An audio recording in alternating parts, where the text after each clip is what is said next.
SCP-173 is an anomaly that doesn't move when you look at it and attacks you when you don't. As such, line of sight must not be broken at all times. But what if we could immobilize 173 using cameras? Can SCP-173 move about if its live video feed is being watched? In this video, we try to answer these questions. But before we do, I need to tell you about our sponsor. CellArt's SCP playing cards form a full set of playing cards. But the jacks, queens, kings, and jokers all have unique SCP illustrations. Also, the cards feature a distinct background for each suit. They have a custom SCP-themed reverse image, and they come with beautiful outer packaging. The cards feature famous SCPs such as 049, 106, and 035. The illustrations are beautiful, and the cards themselves are printed on high-quality paper. Besides, you get free shipping within the US. So if you're not sure what you want for Christmas, get yourself a pack of these SCP playing cards now. Let's begin with the Sculptures Wiki article. As you all know, SCP-173 is the first anomaly that was added on the SCP Wiki, and as such, the Sculptures file is very short. So, a part of 173's description, which we all know in detail, we don't find any information about using cameras for containment purposes. As such, we will have to theorize based on the Sculpture's origin and behavior. And as you probably know, SCP-173 is an anomalous art piece that was brought to life using a complicated ritual, similar to the ritual used to create a golem in Jewish folklore. Furthermore, 173 was created by the SCP Group of Interest Are We Cool Yet? And the sculpture was made to terminate anyone that doesn't observe it, because the creators wanted 173 to receive as much human attention as possible. And this is also the reason why the sculpture secretes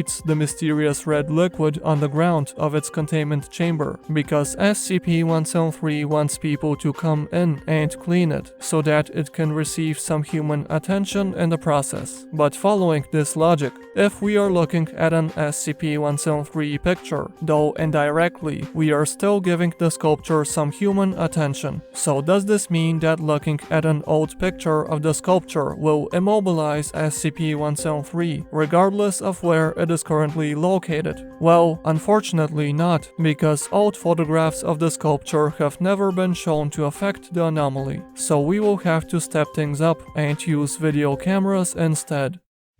To begin with, a lot of people seem to believe that videotaping something using a camera is the equivalent of observing something in real life, but unfortunately for us, this isn't the case. And when it comes to SCP-173, this will bring some challenges. A modern video camera usually employs one of two principles, CCD or CMOS. Let's begin with the first one. A CCD image sensor dumps the electric signals induced by light across the entire sensor all at once, and these electric signals are usually sent to the sensor 30 times per second, because a video is usually comprised of that many frames per second. This means that if we use a CCD camera to videotape 173, we won't continuously film the sculpture, and instead, we will be taking 30 still photos of SCP-173 per second. And of course, as we said, line of sight cannot be broken, even for a split second,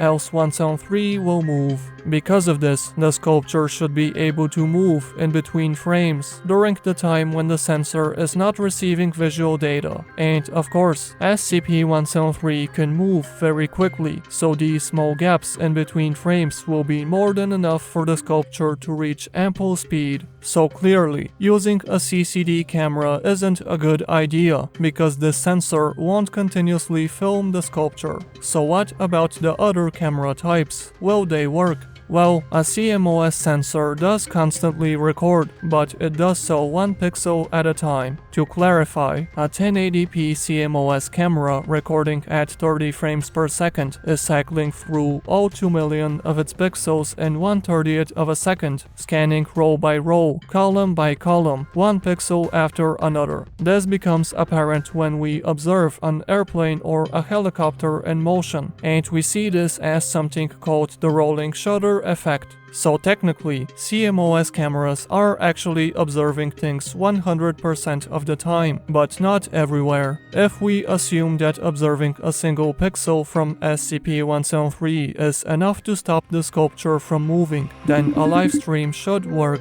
However, the pixel in question will often end up being a pixel which isn't actually observing SCP-173, but instead some other part of the room, and this would leave 173 the freedom to move.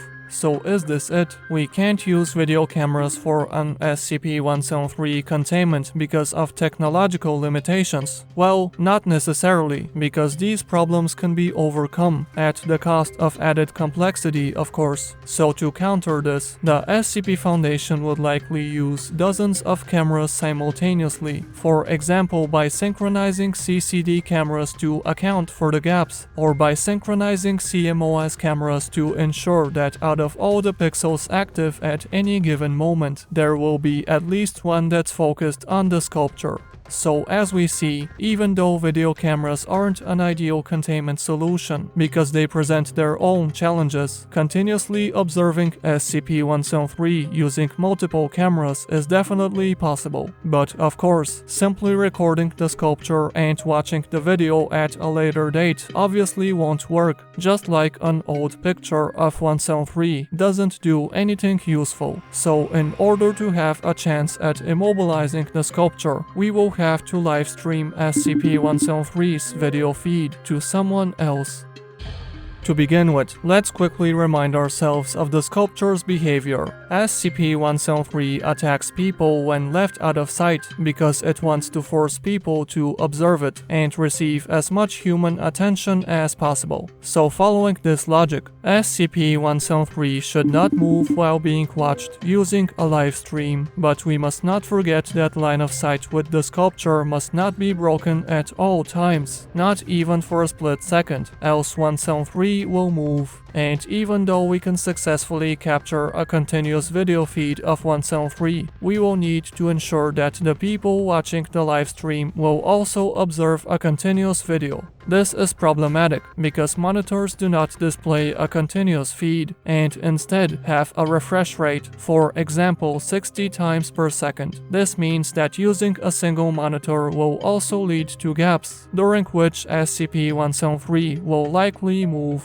So at this point, we realize that in order to correctly display the continuous livestream we captured, we will need at least as many monitors and livestream watchers as we have cameras. And as we already said, we will need dozens of cameras. Not to mention that in an SCP tale which features the sculpture, it is stated that any computer or camera device in SCP-173's proximity begins to slowly fill with the sculpture's red liquid, something which sooner or later destroys all electronic devices. So we quickly realize that we will not only need a very large number of cameras and livestream watchers, but we will also have to swap out these components at regular intervals, something which makes this procedure totally impractical. So as always, we see that in the SCP Foundation, defeating an SCP is much more difficult than it appears to be, and because of this, the simpler the solution the better. So instead of dealing with cameras, we ought to chuck the iPods in SCP-173's containment chamber and call it a day. So what do you think? Can 173 move in between frames? And can we overcome these problems by using multiple cameras and live streams? Let us know in the comments. Please leave a like if you enjoyed and subscribe for more SCP videos.